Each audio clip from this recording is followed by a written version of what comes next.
방송에서 제공하는 투자 정보는 투자 판단에 대한 조언입니다.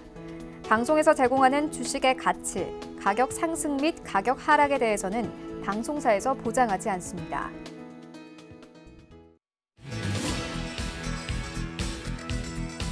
안녕하세요. 베스트 트레이딩맨 거래자들 일부 진행의 이수연, 노지은입니다. 네, 벌써 월요일이 이렇게 돌아왔습니다.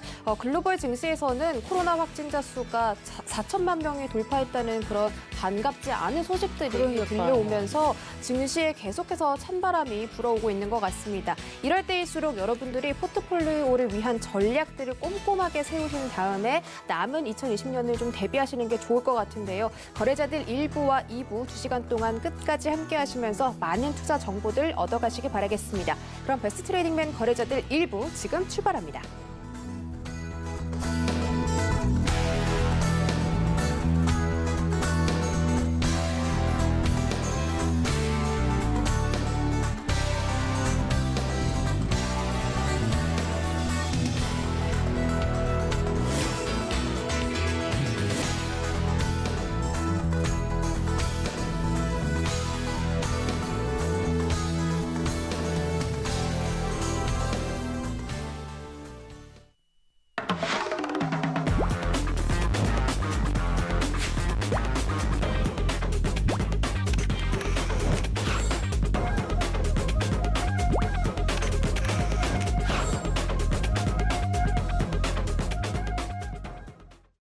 네, 오늘도 베스트 트레이딩맨 시작하기에 앞서서 장 정리 먼저 해봐야겠죠. 코스피, 코스닥이 좀 다른 흐름을 보였습니다. 코스피 시장은 강보합권에서 거래를 마친 반면에 코스닥 시장에서는 기관의 강한 매도세가 나오면서 등락을 반복하다가 결국에는 1% 넘는 하락세를 보였습니다. 위원님, 오늘 시장은 좀 어떻게 해석해봐야 될까요? 네, 오늘 시장 거의 눈치 보는 장세가 아니었나 하는 그런 생각이 좀 많이 드는데요.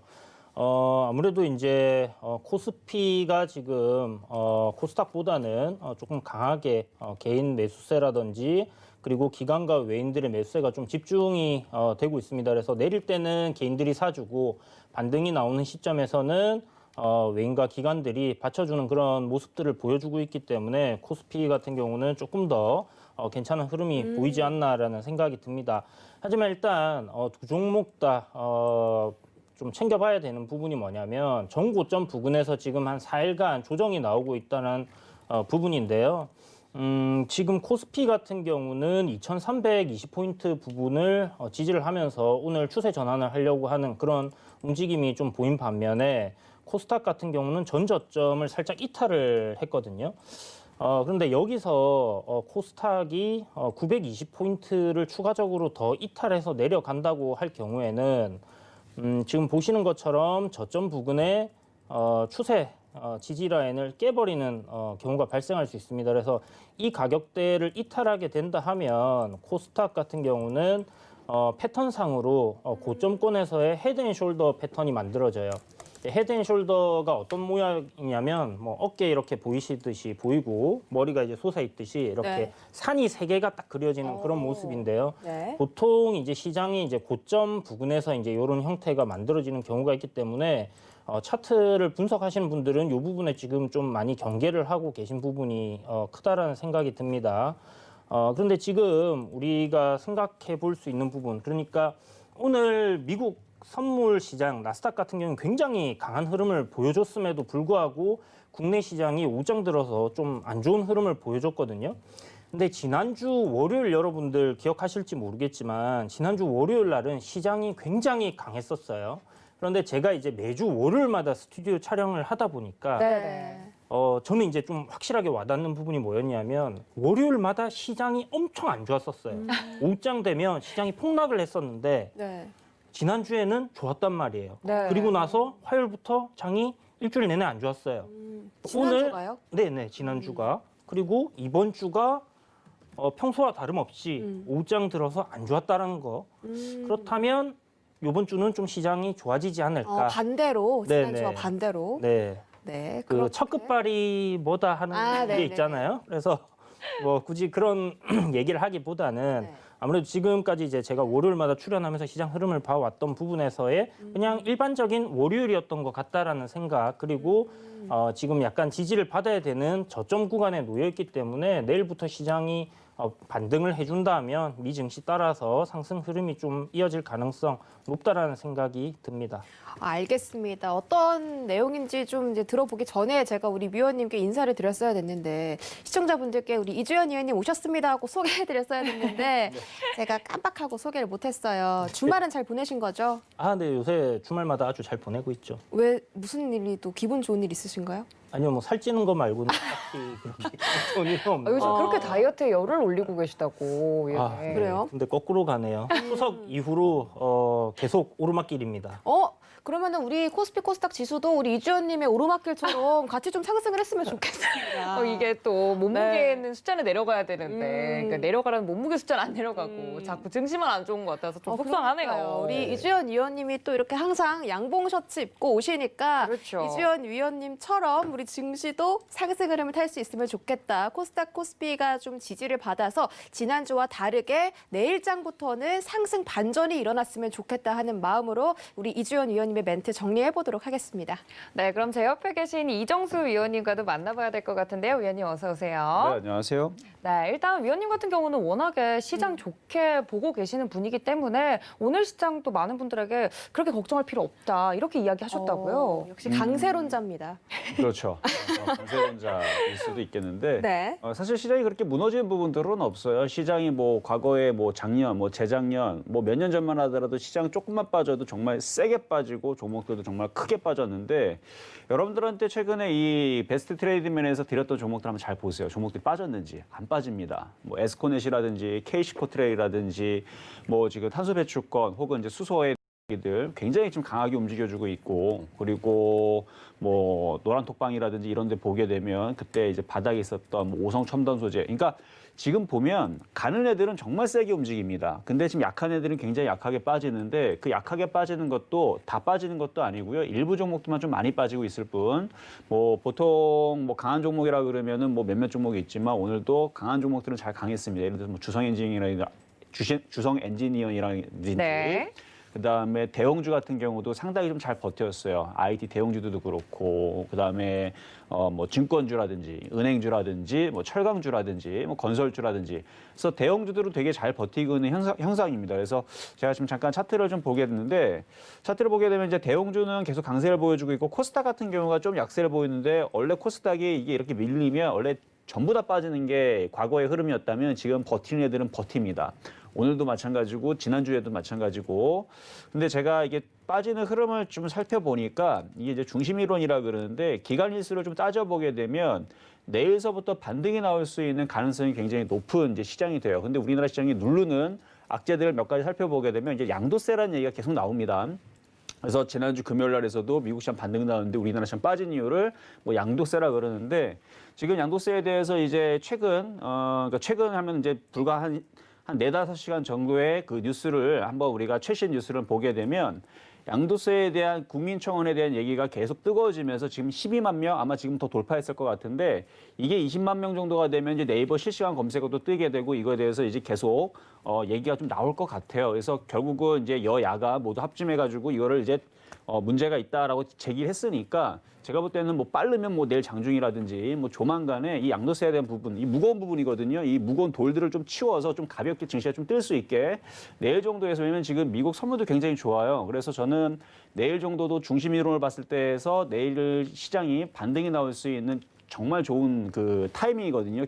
일수로 볼 때에서는 그러면 내일 양봉이 나오면서 양도세에 대한 얘기들도 좀 좋게 실시간 검색어로 많이 검색이 많이 돼서 오히려 이런 부분들이 좀 풀리는 긍정적인 얘기가 나와서 시장을 좀 들어주는 흐름이 내일 나오게 되면 내일서부터 종목들이 좀 반등이 나올 수 있으니까 만약 시장 정말로 많이 빠질 생각이었다면 이미 지난주 오늘 해가지고 뭐 삼성전자를 비롯해서 뭐 LG 이노텍, LG 디스플레이, LG전자, 뭐 현대제철, 포스코 모조리 다 뭐 증권주, 은행주 뭐 할 거 없이 아마 다 급락을 했을 겁니다. 근데 지금까지 잘 버티는 거 보면 내일에서 좀 좋은 흐름들이 빨간색이 나오지 않을까 한번 기대해 보도록 하겠습니다.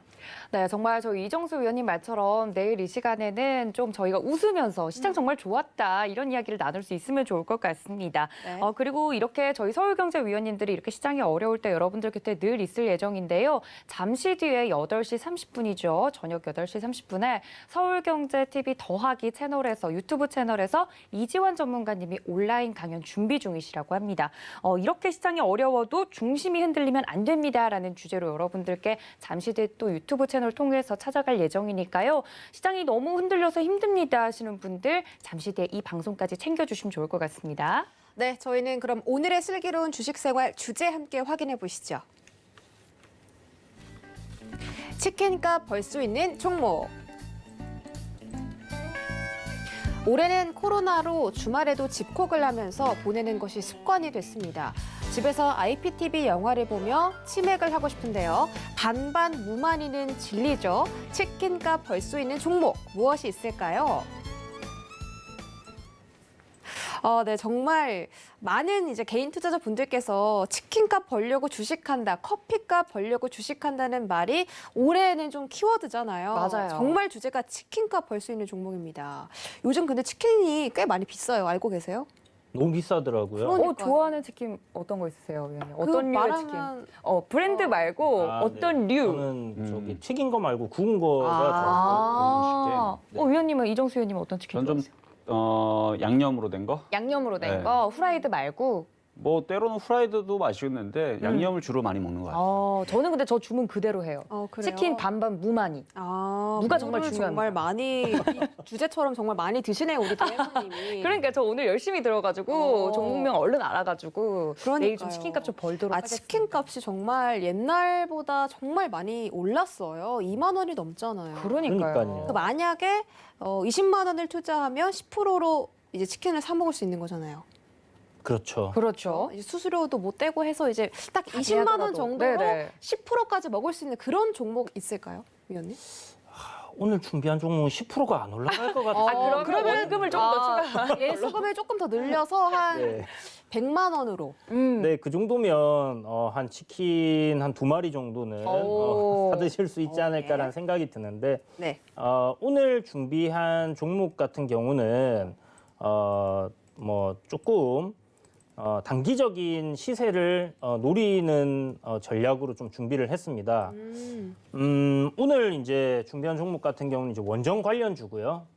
항공기 이제 부품을 생산을 하고 있고 매출과 영업이익이 매년 꾸준히 증가하는 추세를 보여주고 있는 종목입니다. 최근에 이제 단기 급등하고 단기적으로 또 조정이 나왔어요. 시장 하락에 따라 조정도 나온 상태이고요.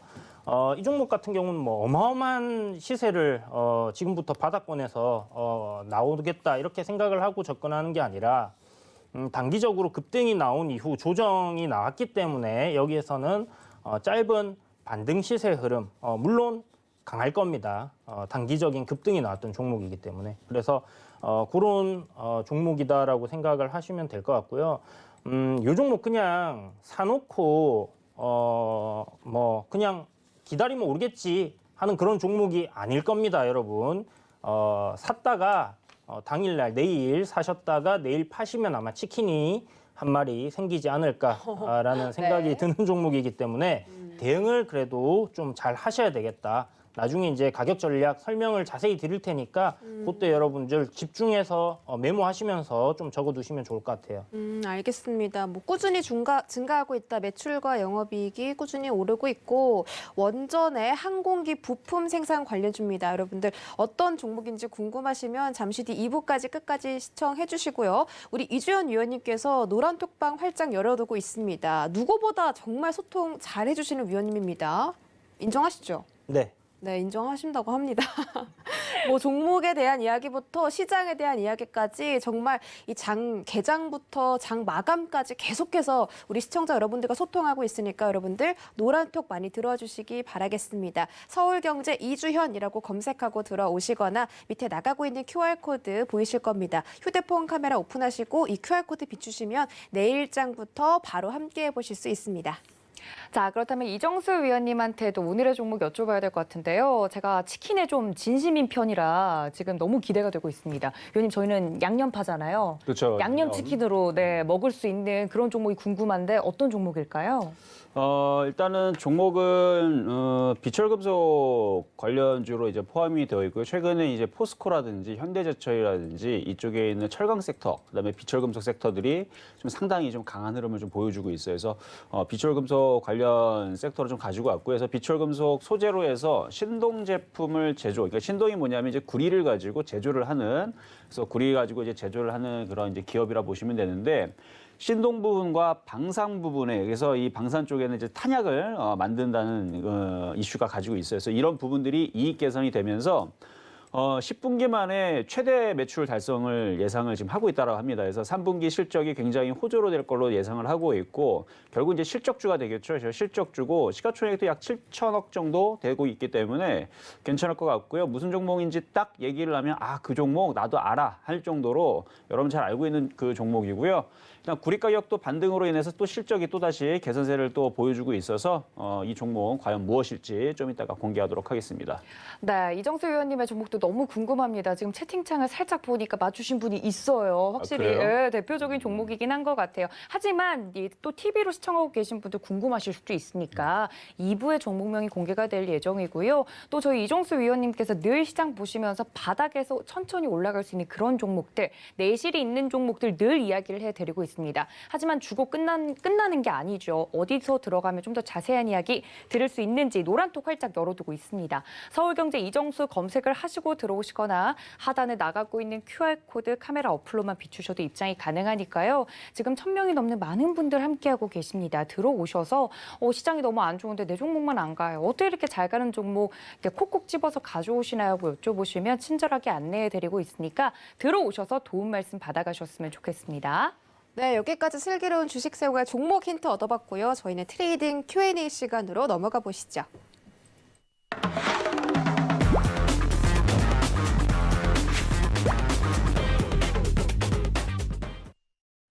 네, 오늘의 첫 번째 질문입니다. 유증으로 관리 종목 위기 피하려는 헬릭스미스라는 주제거든요. 오늘 헬릭스미스가 하한가를 터치를 했습니다. 네, 장이 열리자마자 거의 주가가 갑자기 급락을 해서 맞아요. 지금 뭐 헬릭스미스가 어떤 사모펀드에 투자해서 손실이 좀 크게 날 위험에 처했다고 하는데 이런 위기를 유상증자로 어떻게 좀 위기를 전환해 보려고 시도는 하고 있지만 그렇게 분위기가 좋지는 않거든요. 네. 어떻게 보세요? 굉장히 안 좋게 볼 수밖에 없는 상황이긴 그쵸. 한데요. 이 종목 같은 경우는 이제 이슈가 좀 상당히 많았었죠. 이제 무상증자하고 거의 점 하한가 한 2방이 나오면서 굉장히 이제 투자자분들에게 실망을 많이 안겨준 그런 종목인데요.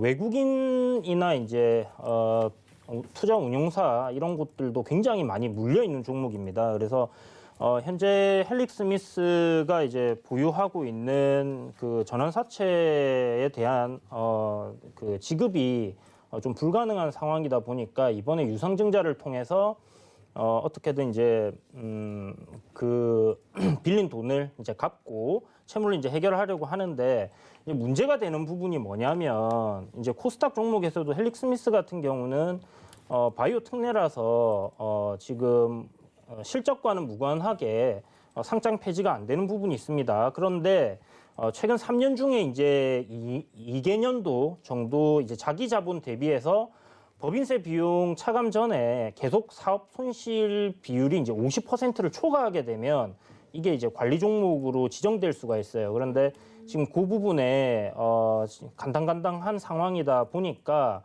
오늘 그런 이제 이야기가 나오면서 이게 이제 악재로 작용을 하고 급락이 나온 부분입니다. 그런데 일단 유상증자 성공을 하게 되면요, 들어오는 자금으로 해결이 될 수 있는 부분이기 때문에 지속적으로 악재가 완전히 해소된 부분은 아니지만 그래도 현재 지금 문제가 이슈가 되고 있는 부분들은 어느 정도 벗겨낼 수 있는 부분이 있기 때문에 제 생각엔 내일 하루 정도는 급락 출발한다면 마이너스 한 10%에서 한 15% 정도 되는 구간에서 반등하는 흐름이 한 번은 짧게라도 잡힐 가능성이 있다라는 생각은 들고요. 지금 월봉 보면 뭐 추가적으로 좀 더 빠질 가능성은 있겠지만 거의 바닥 부근까지 조정이 나온 것 같습니다. 그렇지만 하락 추세에 있는 종목을 신규 투자자분들께서는 절대 접근을 하시면 안 되겠다. 그래 기존에 보유하신 분들은 좀 손실폭이 많이 크실 텐데요.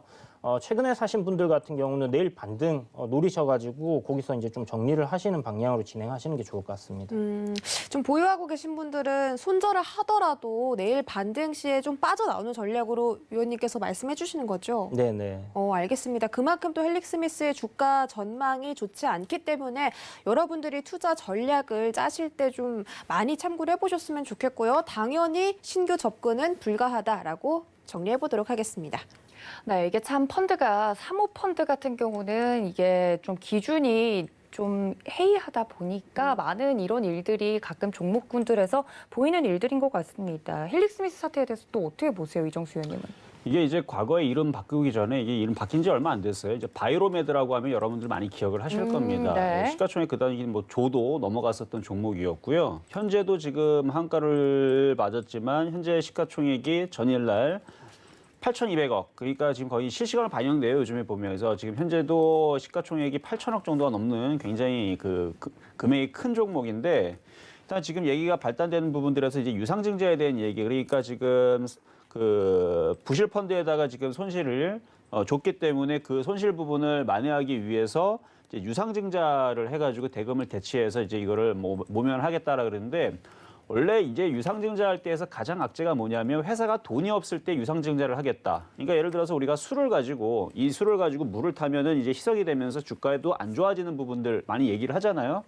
유상증자를 뭐 삼자 배정이라든지 이렇게 하게 되면 그게 이제 호재가 되거나 아니면 유상증자를 하더라도 그 유상증자 하는 이유가 더 좋은 회사를 혹은 더 좋은 그 투자를 하기 위해서 이 회사가 더 좋아지기 위해서 자금을 더 모아서 여기다 투자해서 신사업으로 뭔가를 더 좋게 하기 위해서 그렇다 그러면은 이유가 괜찮기 때문에 그게 호재로 맞아지게 되는데 이와 같은 경우들은 회사가 지금 투자를 그러니까 부동산 쪽이라든지 이런 부분에다가 지금 부동산이 아니죠.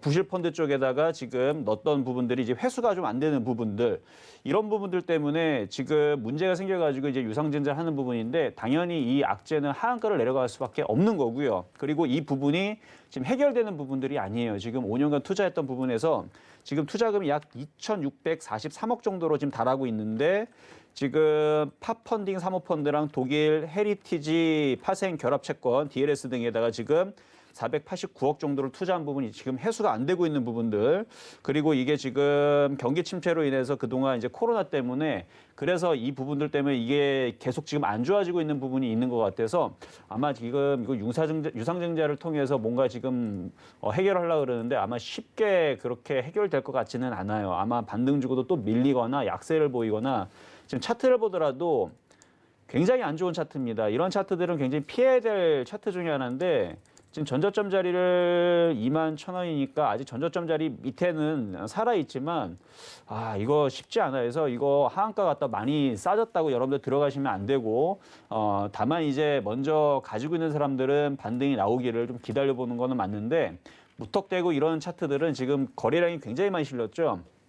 대량 거래에 지금 음봉이기 때문에 그것도 하한가 음봉이기 때문에 우리가 떨어지는 칼날은 받지 말라는 그런 증시 격언이 있듯이 이거 함부로 받으셔는 안 됩니다. 그래서 요거는 일단은 하락세가 멈춰지거나 아니면은 뭐 손실을 봤었던 지금 펀드 투자금 이게 훼손이 그러니까 그거를 회수할 수 있는 부분에 대한 얘기가 나오거나 그리고 지금 기업도 마찬가지 헬릭스미스가 그동안 이제 건강기능식품에서 매출이 좀 발생하고 있었었는데 지금 현재 낮은 매출 규모를 가지고 있고요. 지속되는 영업 손실이라든지 실적 부분들도 그렇게 좋지 않기 때문에 글쎄요. 이거 쉽지 않을 거라 생각이 됩니다. 그래서 절대 추가 매수하시면 안 되고 확실하게 이 펀드에 대한 부분들이 해결이 되는 부분, 해결점이 어느 정도 실마리가 나오게 되면 그때서 빠져나오시는 거 말씀드리도록 하겠습니다. 네, 떨어지는 칼날은 잡는 게 아니다라고 말씀을 드렸습니다. 여기까지 말씀을 드렸으면 여러분들 좀 감이 오실 것 같은데요. 만약에 헬릭스미스도 지금 너무 싼가 하고 또 신규 매수를 하려는 분들 분명히 있을 겁니다. 그런 부분에 대해서 두 분의 위원님께서 의견 나눠주셨으니까 이 점까지 꼭 참고 부탁드릴게요. 네, 그렇다면 바로 다음 질문으로 넘어가 보도록 하겠습니다.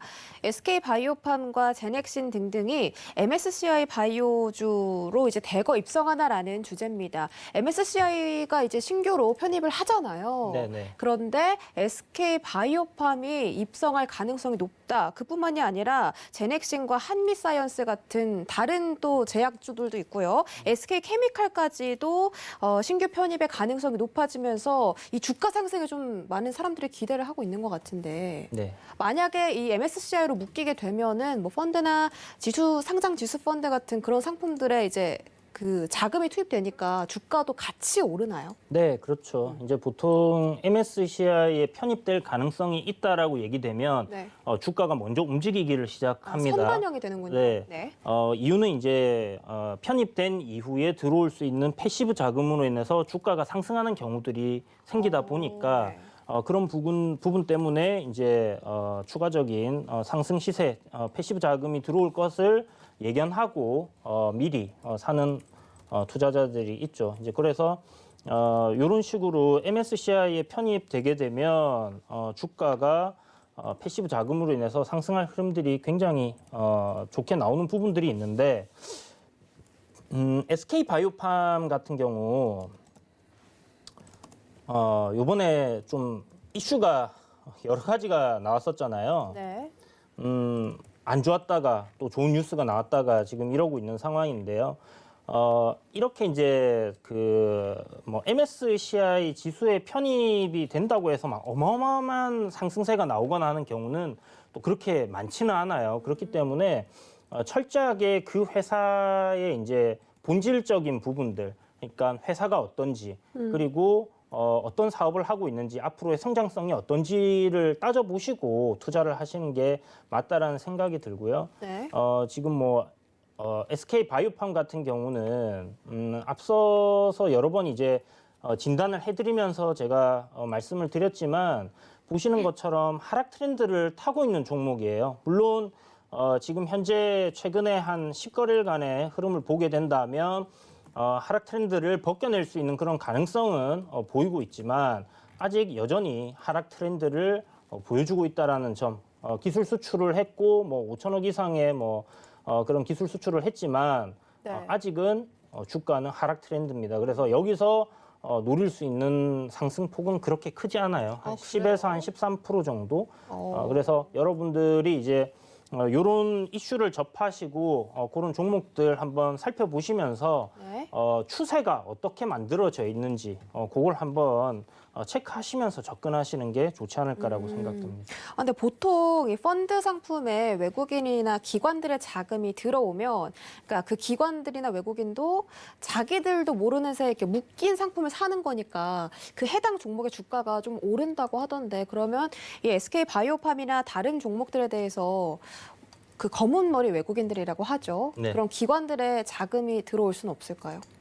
저는 충분히 들어올 수도 있다라고 생각을 하고요. 네. 뭐 최근에 예를 들자면 뭐 신풍제약 같은 그러니까 저도 그 네. 종목을 좀 생각하면서 말씀드린 거거든요. 네, 그래서 네. 신풍제약 같이 이제 뭐 한참 시가총액이 이제 그런 식으로 오르다 보니까 네. 어쩔 수 없이 그렇게 편입되고 주가가 올라가고 뭐 코데즈 컴바인이라고 예전에 또 한번 의류업체 예, 나요? 정말 거래량이 없는데 음. 신풍제약과 거의 비슷한 상태로 이제 거래 정지되었다가 풀리면서 이제 세력들이 주가를 끌어올리고 그리고 그로 인해서 큰 시총이 되다 보니까 네. 이렇게 지수 편입에 들어가면서 이제 패시브 자금으로 인해서 주가가 엄청나게 네. 올라버린 그런 경우들이 있습니다.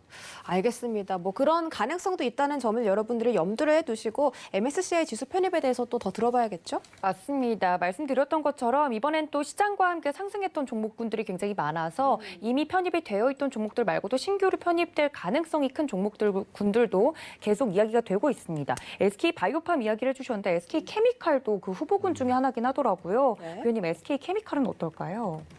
SK 케미칼이 아까 봤었던 SK 바이오팜이나 SK 제넥신보다는 SK 케미칼이 더 나은 것 같아요. 차트적으로요? 네, 차트적으로 볼 때는 더 나은 것 같은데, 근데 이미 이렇게 MSCI 지수에 대한 얘기가 이렇게 뉴스가 많이 나온다는 얘기는 안 갈 가능성을 저는 높게 봅니다. 왜냐하면 네. 이게 숨겨야 가는 거지 뭐 대중들한테 이미 다 얘기해놓고 이거 갈 거니까 이거 잘 봐라 가는 경우 거의 없어요. 그래서 지금 MSCI 이제 코리아 지수 패시브 추정 자금이 약 60조 원 정도로 추정된다라는데 추정이라 그랬지 얘네들 60조를 거기다 산다는 얘기가 아니거든요. 확정적이면 내일서부터 점상한가를 가겠죠. 이 시가총액 10조짜리 넘어가는 애들이. 근데 그럴 일은 쉽지 않아요. 왜냐하면 이미 아까도 얘기했지만 뉴스를 탔다라는 얘기는 쉽지 않다라는 얘기예요. 그래서 아까 전에도 제가 한번 SK 바이오팜부터 차트를 봤는데 네. 이거 시간 좀 오래 걸립니다. 좀 오래 걸려요. 그러니까 SK 바이오팜 같은 경우는 조금 반등이 나올 수 있는데 그렇게 빨리 올라갈 것 같은 느낌은 아니에요. 뭐 18만 원 박스권 내에서 그냥 조금 지루할 것 같고 제넥신 같은 경우는 오히려 이거는 외국인들이 물린 것 같긴 하지만 얘네들은 조정을 더 받게 한 다음에 개인들의 물량을 떨어낼 겁니다. 그래서 더 빠져가지고 뭐 예를 들어서 뭐 8만 원까지 빼버리게 되면 개인들 버틸 재간이 없어요. 이걸 이렇게 내려오게 되면 8만 원까지 떨어지게 되면 여기서 마이너스 35% 떨어지는데 그거를 뭐 잠깐 뭐 일주일 뺀 다음에 다시 뭐 100% 올린다라면 개인들 다 버티겠죠. 개인 투자자들이. 근데 대략 이렇게 시가총액의 큰 종목들을 밑으로 뺄 때에서는 시간을 오랜 시간 정말 개인 투자자들 정말 지겹도록 만들어 놓고 개인들이 던지게끔 만들어 놓은 다음에 물량을 밑에서 받아놓고 올리는 경우들이 많아요. 그래서 딱 차트를 봤을 때서는 아까 이주연 전문가님께서 말씀하셨지만 이거 그렇게 쉽게 움직이지 않을 것 같다는 말씀하셨던 것 같은데 시간이 지나면 올라가게 하겠죠. 이제 지금 당장은 아닌 것 같고 오히려 지금 시장에서는 우리가 바닥에서 강하게 움직이는 애들이 있어요. 예를 들어서 지금 뭐 한국전력이라든지 현대제철이라든지 포스코라든지 한국가스공사라든지 이런 차트를 보게 되면 개인 투자자들 보지를 않습니다. 보지를 않고 바닥에서 얘네들 수급 보면은 굉장히 세게 들어오고 있어요. 기가 외국인들이 열심히 많이 매수가 들어온단 말이에요. 그래서 지금은 철강주 섹터들 차라리 바닥에서 움직이는 애들 수급을 보면 다 이런 애들이 더 좋아요. 오히려 그리고 은행주 같은 경우들도 수급도 굉장히 좋고 보세요 한번. 제가 명란젓 차트라 그러는데 기관 금융투자 새빨갛죠. 우리 명란젓 빨갛잖아요. 그렇죠? 이주연 전문가님처럼 이렇게 옷 색깔이 빨갛듯이 네, 양복 셔츠처럼. 그렇죠. 그렇게 수급이 빨개야 됩니다. 그래서 지금 뭐 제넥신이든 SK케미칼이든 저는 별로 관심 있는 종목들이 아니에요. 근데 오히려 한국가스공사라든지 신한지주라든지 뭐 은행주도 보게 되면 오늘도 보세요. 기관들이 120만 주나 샀어요. 금융투자도 많이 샀고 투시는 72만 주나 샀습니다. 오히려 바닥에서 이제 움직이는 철강주라든지 은행주라든지 아니면 뭐 한국가스공사라든지 한국전력이라든지 바닥에 있는 종목들을 찾아보셔야지 뭐 MSCI 지수 뭐 해가지고 뭐 뉴스 다 내보내고 개인 투자들 보고 사라고 광고하는 종목은요 가는 경우들을 거의 볼 수가 없습니다. 오히려 숨겨놓고 잘 가는데 뉴스가 안 나와요. 그 왜 그럴까요? 개인 투자자들 몰래 가느라. 안 사게 하려고. 나중에 이거 한국가스공사 많이 올라가잖아요. 그러면 이제 개인 투자 사라고 또 광고합니다. 나중에 제넥신 바닥에서 이렇게 많이 올라가듯이 나중에 한국가스공사 뭐 10만 원 넘어가면 이거 좋은 거라고 열심히 광고하죠. 그때는 사는 게 아니고 던지는 겁니다. 지금도 마찬가지 오히려 뉴스에 여러분 속지 마시고 거꾸로 이용하는 방법 말씀드렸으니까 바닥에서 수급 좋은 거, 기가 외국인들 주워 담는 거 그런 거 보셔야 됩니다. 네, 아무래도 또 뉴스나 소문이 무성하면 오히려 안 가는 경우가 많으니까요. 이 이슈에 대해서는 위원님들께서 말씀드렸던 것처럼 바닥에서 아직도 안 가고 몰래 움직이고 있는 종목들 많다고 말씀을 네. 드렸으니까 여러분들 똑똑한 개인 투자자분들 그 점까지 모두 참고 부탁드릴게요. 네, 그렇다면 바로 다음 질문도 만나보도록 하죠. 찬바람 불면 배당주, 돌아온 배당주의 계절, 이제 겨울이 돌아오고 있습니다. 맞습니다. 오늘 사실 좀 배당주들, 은행주들하고 보험주들 잘 갔는데 올해는 코로나 바이러스 여파 때문에 찬바람 불면 배당주라는 주식의 격언이 비껴나갈 전망이라고 하거든요. 그럼 또 이정수 의원님께서 방금 전에 금융주라든지 은행주에 대해서 살짝 수급을 그러니까요. 언급을 해주셨는데 그럼 먼저 한번 살펴봐 주시겠어요, 위원님? 네, 일단은 은행주 좋아 보여요. 그러니까 은행주 뭐 배당에 대한 이슈 때문에 저는 좋게 보는 게 아니고요. 갈 때가 됐는데 배당 이슈가 붙은 겁니다. 그래서 뉴스는 거들 뿐. 이게 이제 슬램덩크에 나오는 이제 그렇죠. 왼손은 거들 뿐. 이게 뭐냐면은 이제 왼손은 역할을 안 해요. 그냥 거드는 거예요. 던지는 건 오른손이 던지죠. 그렇죠? 그렇죠. 그렇듯이 뉴스도 마찬가지. 그 시장에 맞춰서 그냥 거드는 것뿐이지 뉴스가 뭐 배당 이슈 때문에 간다. 그렇게 보는 건 아니에요. 가는 거는 세력들의 힘입니다. 세력들이 돈을 어디다 넣느냐 이건데 자 지금 신한지주 잠깐 차트를 한번 볼게요. 신한지주부터 해갖고 지금 은행주의 수급을 보게 되면 많이 볼 것도 없어요. 뭐 신한지주서부터 해가지고 은행주들 그다음에 뭐 지금 증권주들도 사실은 괜찮아요. 그리고 뭐 보험주도 괜찮고, 근데 은행주들이 이제 배당주라 그러니까 뭐 신한지주서부터 해서 뭐 KB금융부터 해가지고 지금 종목대 흐름들이 지금 오늘도 기관들, 외국인들 오늘 많이 매수가 들어왔는데 차트 흐름을 보게 되면 이걸 천냥봉이라 그래서 다른 은행지도 다 비슷합니다. 신한지주, 그다음에 KB금융처럼 이렇게 바닥에서 양봉 들리고 있는데 오늘 이걸 천냥봉이라 그러거든요. 그래서 지금 금융주의 섹터에 있는 이제 배당주들은 괜찮은 것 같은데, 근데 이제 배당주, 이겨서 지금 찬바람 불면, 사실 저는 찬바람 불면 제약주를 많이 얘기하는데, 배당주에 대해서 이번 연도 같은 경우는 그렇게 재미는 없을 것 같아요. 왜 그러냐, 아까도 말씀드렸듯이 양도세에 대한 문제가 확실하게 풀린다라 그러면 그때에서는 배당주가 이제 확 쏠릴 가능성이 있습니다. 네. 근데 양도세 부분들이 지금 확실하게 어떻게 된다라는 얘기가 없거든요. 그러면 오히려 연말로 가서 대량 매도가 물량들이 떨어질 수가 있어요. 왜냐하면 양도세를 피하기 위해서 물량들이 쏟아지게 되면 배당을 받으러 들어갔다가 오히려 손실이 20%, 30%가 늘어버립니다. 아무리 배당 많이 줘봤자 5%? 몇몇 종목들 정말 2,000개 중에 1개 정도가 7%, 12% 주는 게 있는데요. 그런 애들 그 다음날에 7%, 12% 그대로 빠집니다. 그래서 의미가 없어요. 그래서 배당은 정말로 이거를 6개월, 1년 동안 꾸준히 끌고 간 사람들한테 메리트가 있는 거지, 매매 치는 사람, 그러니까 한 달 안쪽에서 이상 끌고 가는 사람들, 그런 사람들이나 의미가 있는 거지, 일주일 만에, 2주일 만에, 3주일 만에 팔려는 사람들은 배당 차라리 먹지 말고요. 그냥 배당 전에 그냥 팔아버리세요. 그냥 팔아버리고 하는 게 전략이 더 유리한데, 그래서 근데 다른 해보다도 올해는 좀 배당의 메리트가 양도세 때문에 아직은 조금 재미없지 않을까. 그래서 양도세 부분이 치워지게 되면 그때서부터 배당도 주고 차트도 좋고 그다음에 올라갈 수 있는 바닥주들, 이렇게 해서 삼박자로 한번 노려보시는 게 좋을 것 같다는 말씀드리도록 하겠습니다. 네, 오늘 거의 명언 제조기시네요. 이미 있는 명언을 너무 많이 사용해 주셔가지고 왼손은 거들 뿐이라고 말씀을 드렸습니다. 네, 정확하게 오른손만 일한다 이렇게 얘기해 주셨는데, 찬바람 불면 여러 가지 종목들, 움직이는 종목들도 있긴 하지만, 그럼 우리 양봉쇼스 이주연 의원님은 이번 이슈 찬바람 불면 배당주 맞을까요? 배당주 항상 지난번에도 저희 했던 것 같은데, 배당주는 찬바람 불기 전부터 바닥에서 사놔야지. 맞아요. 그때도 그 얘기 하셨죠. 그죠? 마지막에 좀 전에 말씀하신 것처럼 걸리고 나면 급락이 나오기 때문에 그 부분까지 생각을 해서 바닥에서 잡아놔야지. 이제 12월 달쯤 돼서 배당주들 사람들 막 몰릴 때, 그럴 때 올라간 주가 상승폭을 좀 반납을 하더라도요. 여러분들이 배당으로 충분히 수익을 낼 수 있습니다. 그래서 너무 늦게 배당주를 편입하는 것은 좀 아니고요. 12월 달 돼서 여러분들 배당 많이 주는 종목 없어 이런 거 찾으시면 큰일 나고요. 지금 바닥권에 있는 종목들, 은행주들 같은 경우는 보면 이제 신한 금융지주라든지 그리고 KB금융지주라든지 우리은행이라든지 이런 회사들 같은 경우는 한 4에서 한 5% 정도의 배당이 꾸준히 나왔었고요.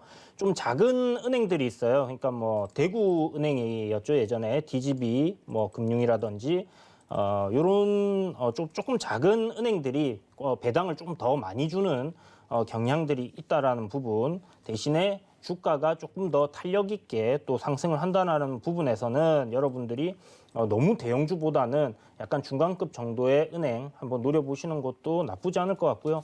올라갈 때 막 따라 붙으시면 아까 말씀드린 것처럼 빠지게 되면 여러분들 손실을 보게 되니까, 배당 때문에 나중에 수익이 많이 났어. 그러면 배당까지 노리시지도 마시고 수익 챙기시는 방법도 하나의 수익을 내는 방법이니까 배당을 활용한 투자가 되겠죠. 그런 부분도 생각할 수 있겠고요. 12월이 아니라 배당주는 지금입니다. 지금도 조금 늦은 감은 있어요. 그렇지만 아직 바닥에 있는 종목들은 괜찮은 것들이 조금 있으니까 참고하시고요.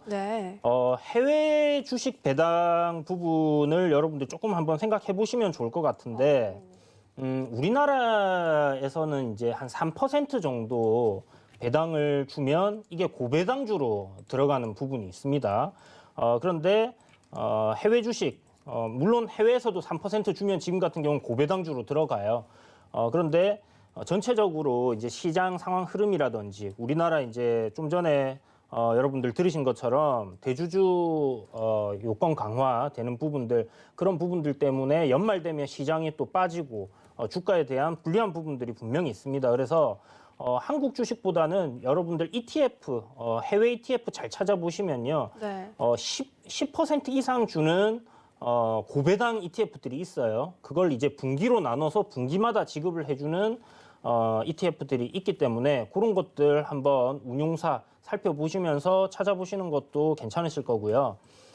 그리고 이제 뭐 전통적인 배당주 해외에서 이제 코카콜라나 3M 그리고 존슨앤존슨이 있죠. 이 회사들 같은 경우는 이제 코카콜라는 4%보다 조금 안 되게 거의 100년 가까이 지금 배당을 해오고 있는 회사이기 때문에요. 이런 종목들 담아 두신다면 굉장히 괜찮은 투자가 되지 않을까라는 생각이 들고 저는 이제 아이가 있는 아버지의 입장으로서는 네. 한국 주식보다는 이제 코카콜라나 요런 존슨앤존슨, 디즈니랜드, 네. 뭐 디즈니 월드인가요? 디즈니. 디즈니죠. 네, 그냥 디즈니. 네, 디즈니를 좀 이렇게 포트폴리오 짜가지고 네. 뭐 이렇게 증여를 한 방향으로 좀 진행을 한다면요, 고배당 챙길 수 있고 그리고 시장이 상승할 때 주가 역시 우리나라 증시보다 강하게 올라가기 때문에 안정성 면에서도 충분히 네. 고려해 볼 만하지 않을까라는 생각이 듭니다. 저는 방금 이주연 위원님의 얼굴에서 워렌 버핏을 봤어요. 왜냐하면 워렌 버핏이 딸. 그 손자 손녀들한테 맞아요. 그 크리스마스 선물로 코카콜라 주식 1,000만 원어치를 준다잖아요. 아. 너무 부럽더라고요. 그러니까 아버지로서 코카콜라에 투자하겠다, 월트 디즈니에 투자하겠다 이렇게 말씀을 하시는 걸 보니까 그러니까요. 주렌 버핏이네요. 이제 그러니까요. 앞으로 주렌 버핏이라고 마음에 드셨나 봐요. 제가 그러면 그 이름값을 하기 위해서 또 너무 압박감이 심하신 거 아니에요? 의원님 괜찮으세요? 이제부터는 이제 장기 투자로 바꿔야 돼요. 그러니까 맞네요. 그러면은 이 해외 고배당 ETF 상품을 좀 말씀해 주셨는데 혹시 알고 계시는 종목 있으세요? ETF 이름?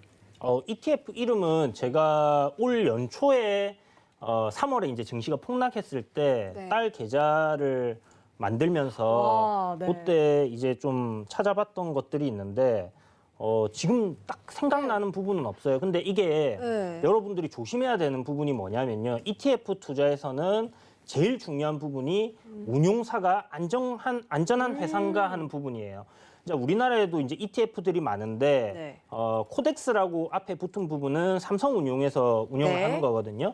그런데 만약에 여러분들이 생각할 때 이 삼성운용이 망할 것 같다라든지 회사가 안 좋을 것 같다라는 생각이 든다면 절대 코덱스라고 붙은 ETF는 투자를 하시면 안 되고요. 상장 폐지는 일어나지 않습니다. 하지만 운용사가 망할 경우에 네. 그럴 경우에는 휴지가 될 가능성이 있기 때문에 그런 부분들은 여러분들이 조심을 하셔야 되는 부분이니까 네. 고배당주 해외 ETF 네이버에 아마 검색해 보시면 많이 나올 거예요. QQQ도 요즘 많이 하더라고요. 네, 그렇죠. 그런 거 말씀하시는 거 맞으세요? 네네. 알겠습니다. 중요한 말씀 해주셨습니다. 운용사가 굉장히 중요하다.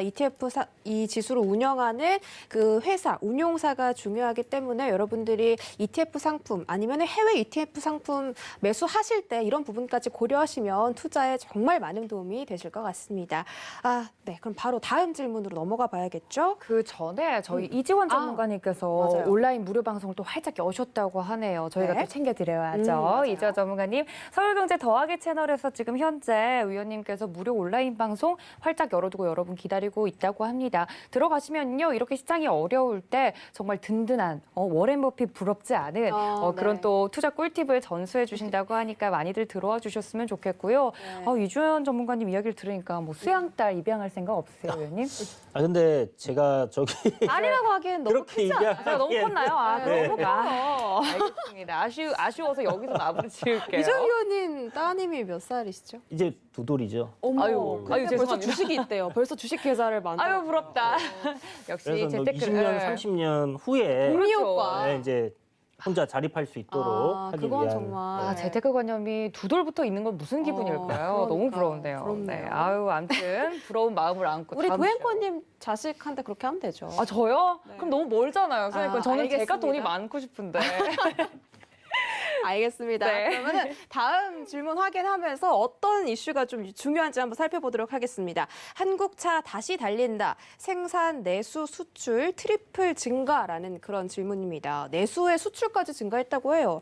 수출이 마이너스 36%에서 플러스 23%까지 올라왔거든요. 네. 그래서 이제 또 많은 분들께서 자동차 관련주도 추천해 주시고 그다음에 현대나 기아차 미국에서 또 판매율이 어마어마하다고 하잖아요. 네. 어떻게 생각하세요? 이제 현대기아 자동차 지난주에 저희가 했을 때 패밀리용 SUV, 그러니까 대형 SUV가 미국 시장에서 지금 먹히고 있다, 1위를 하고 있다라고 말씀을 드렸는데요. 이 부분이 좀 의미가 있습니다. 왜냐하면 요러한 이제 대형 자동차들의 마진율이 다른 승용차들보다 좀 더 높다라는 부분이 좀 긍정적으로 볼 수 있겠고요. 근데 이 부분에서 지금 보면 현대나 기아 자동차 같은 경우는 이제 수소 자동차, 전기 자동차 이쪽에서 글로벌 마켓에서 이제 선점을 할 수 있는, 그러니까 지금까지는 하위 랭커였다면 새로운 EV 이제 시장에서는 탑3 안에 들어갈 수 있는 그런 기회를 좀 가지고 있는 부분이 있습니다. 그래서 수소 트럭이라든지 이런 부분들이 잘 된다 하면 충분히 한국 현대자동차와 기아자동차가 글로벌적인 메이커 회사로 이제 이름 날 수 있는 그런 가능성이 높은데, 여기에서 이제 한 가지 중요한 부분이 오늘 현대자동차에서 실적 발표 아직 안 나왔지만 이제 품질 관리하는 부분에서의 이슈가 있었죠. 이제 세타2 엔진에 대한 안정성 그런 부분들 리콜하면서 3분기 실적이 좀 적자가 날 것 같다라고 미리 시장에 언지를 했습니다. 그래서 지금 시간에 보면 현대기아 자동차들 시간에 한 4% 정도 빠졌는데요. 저는 이게 단기적으로는 어떤 리콜에 의한 재무적인 부분에서는 악재일지 모르겠지만, 현대자동차가 이렇게 품질 관리에 있어서 좀 더 신경을 쓰고 앞으로 현대자동차를 사면 품질에 있어서는 AS를 받는 데 있어서 아무런 문제가 없다라는 인식을 고객들에게 심어줄 수 있다라는 부분, 그렇다면 이제 지금 코나 화재가 났던 부분들, 이런 부분들을 좀 불식시킬 수 있는 부분이 되지 않을까라는 생각이 들기 때문에 현대기아 자동차 단기적으로 조정이 나오더라도 중장기적으로는 수소와 EV 시장에서 굉장히 강자로 자리 잡을 수 있지 않을까 이렇게 생각됩니다. 맞아요. 뭐 지금 미국에서 SUV 참 잘 나가지만 친환경차, 전기차에 이어서 수소차까지 또 현대기아가 이 시장을 선점하려고 노력하고 있기 때문에 여러분들이 중장기적인 시각으로 이 종목들을 접근하셔도 되겠다 한번 말씀드려 보겠습니다. 네, 뭐 자동차 관련해서는 수소차, 전기차 뭐 이렇게 앞에 친환경 글자가 붙으면서 더 잘 간 부분도 없지 않아 있는데 앞으로도 더 잘 달릴 수 있을까요, 위원님? 사실 좀 많이 좀 올라온 부분 좀 있기는 해요. 그래서 어느 정도 뭐 조정은 조금 받아야 되는데, 오늘 일단 악재가 하나 나오긴 했죠. 뭐 세타 엔진에 대한 부분들 때문에 리콜에 대한 얘기들, 그다음에 그런 부분에 대해서 인정을 하고 가겠다 이런 얘기들이 나와주면서 일단 시간에서 현대차랑 기아차가 한 4% 넘게 좀 거래도 좀 빠지는 부분은 좀 있습니다.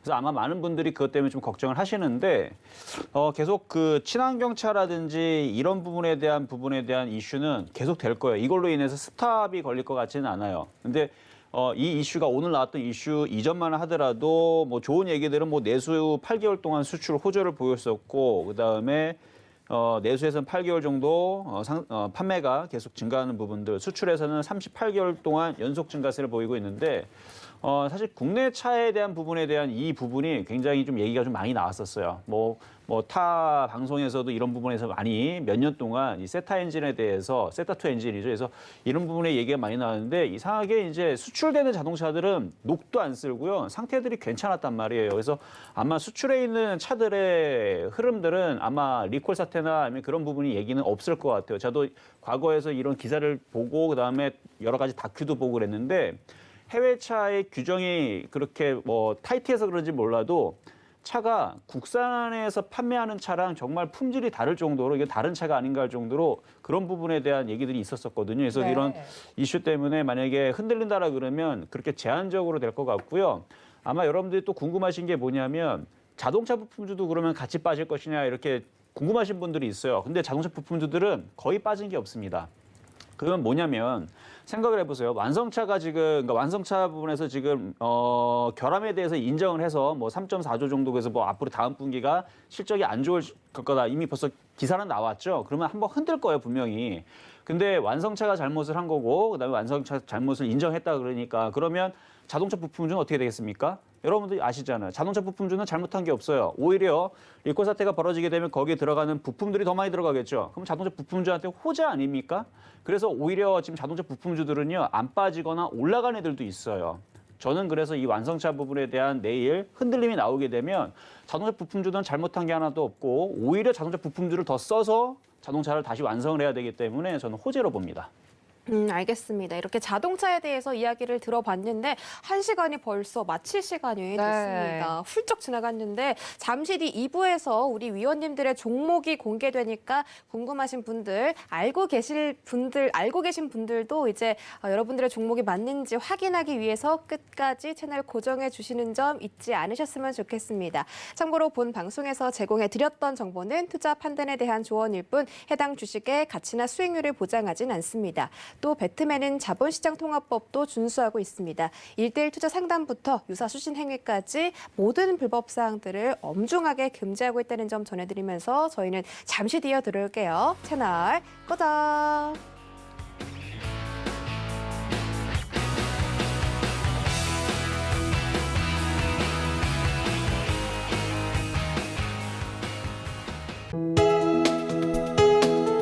본 방송에서 제공하는 투자 정보는 투자 판단에 대한 조언입니다. 방송에서 제공하는 주식의 가치, 가격 상승 및 가격 하락에 대해서는 방송사에서 보장하지 않습니다.